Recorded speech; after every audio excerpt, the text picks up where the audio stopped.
আপনাদেরকে বলি যতগুলো সিনেমা আমরা করেছি এর মধ্যে সবচাইতে বড় বাজেটের সিনেমা এটা। ফাইনাল পরীক্ষার আগে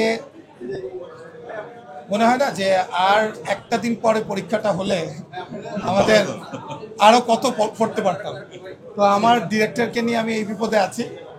আমার ডিরেক্টর সারাক্ষণই ওই যে বললাম গত 1.5 বছর 2 বছর ধরে যে স্ক্রিপ্ট তৈরি করা এবং এই যে জার্নিটার মধ্যে আমাদের থাকা প্রতিটা জিনিসে আমি সবসময় একটা কথা বলি যে আপনারা জানেন যে আমাদের 5টা ফিল্ম আমরা করেছি। দম আমাদের 6 নম্বর ফিল্ম হতে যাচ্ছে আমাদের SBF আলফা এন্টারটেইনমেন্ট লিমিটেড থেকে।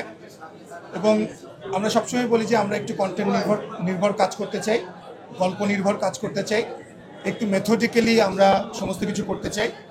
তো আমার কাছে মনে হয় যে এখন পর্যন্ত যতগুলো সিনেমা করেছি এই সিনেমাটায় আমি আসলে সবচাইতে বেশি এনজয় করছি।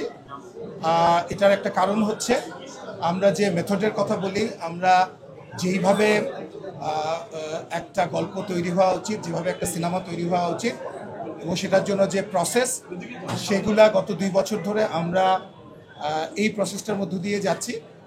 এবং আপনারা জানেন আমাদের ডিরেক্টর রেদওয়ান রনি অনেকদিন পর সিনেমা বানাচ্ছে, কিন্তু গত 2 বছর ধরেই উনি এই সিনেমাটার মধ্যে বসবাস করছে।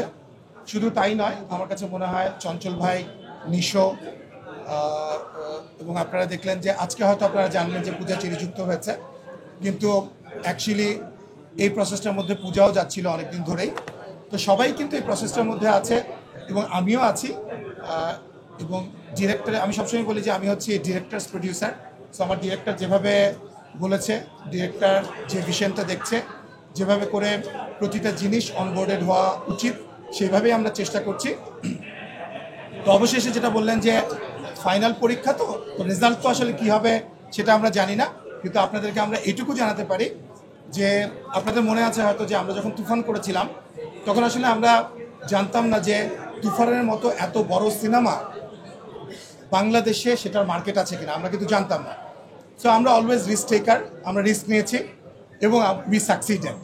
এবং আপনাদেরকে আমি বলবো যে 5টা সিনেমা করবার পর আজকে 6 নম্বর যে দম সিনেমাটা, আপনার এই সিনেমাটা সম্পর্কে এটাই বলতে চাই আমি যে এটা একটা গল্প নির্ভর cinema and inspired by a true story. এবং এই ধরনের সিনেমা বাংলাদেশে কখনোই হয়নি। এবং এই সিনেমার পোর্ট্রে করার জন্য যে ধরনের বাজেট প্রয়োজন, যে ধরনের স্কিল প্রয়োজন, যে ধরনের অ্যাক্টিং স্কিল দরকার, ডিরেক্টরের যে বিচক্ষণতা দরকার, আমাদের রাইটারদের যে বিচক্ষণতা দরকার, আমি অ্যাজ এ প্রডিউসার আমার কাছে মনে হচ্ছে যে আমরা আজকে প্রি প্রোডাকশনে যে স্যাটিসফ্যাকশন সেটা এসছে, তারপর তো আমাদের শুটিং, তারপর পোস্ট প্রোডাকশন, রিলিজ, সমস্ত কিছু মিলিয়ে সামনে অনেকগুলো পরীক্ষা আছে। বাট আমি আপনাদেরকে একটা তথ্য দিতে চাই, এটা কোনো ধরনের আমাদের জাস্ট প্রেসে বলার জন্য না। আমরা ওই যে বললাম যে তুফান সিনেমাটা করার আগেও আমরা জানতাম না যে তুফানের মতো এত বড় সিনেমার মার্কেট আছে কিনা। তো আমরা দমের এবং তারপরেই জেনেছি যে এত বড় মার্কেট আছে। এই কারণে কিন্তু আজকে দম নিয়ে আমরা সাহস করতে পেরেছি। আমাদের 6 নম্বর সিনেমার, আপনাদেরকে বলি যতগুলো সিনেমা আমরা করেছি এর মধ্যে সবচাইতে বড় বাজেটের সিনেমা এটা। বান্ডেল থাকলে প্রতি সিনেমানিতে টাকা বাঁচবে। বিকাশ সেনমানি বান্ডিল কিনে জিতুন প্রতি লেনদেনে।